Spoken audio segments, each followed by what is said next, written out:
પ્રધાનમંત્રી મોદીની વિપક્ષી સાંસદો સાથે મુલાકાત। પ્રિયંકા ગાંધી સહિતના સાંસદો સામેલ થયા।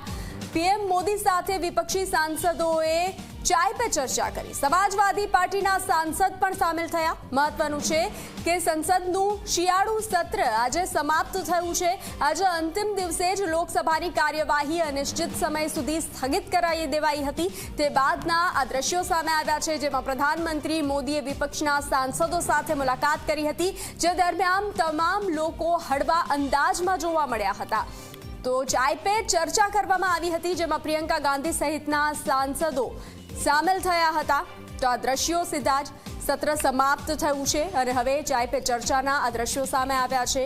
પીએમ મોદીની વિપક્ષી સાંસદો સાથેની આ મુલાકાત, જેમાં પ્રિયંકા ગાંધી સહિતના સાંસદો સામેલ થયા હતા। પીએમ સાથે વિપક્ષી સાંસદોએ ચાય પે ચર્ચા કરી હતી। સમાજવાદી પાર્ટીના સાંસદ પણ સામેલ થયા હતા, ત્યારે દરેક લોકો હળવા અંદાજમાં જોવા મળ્યા હતા।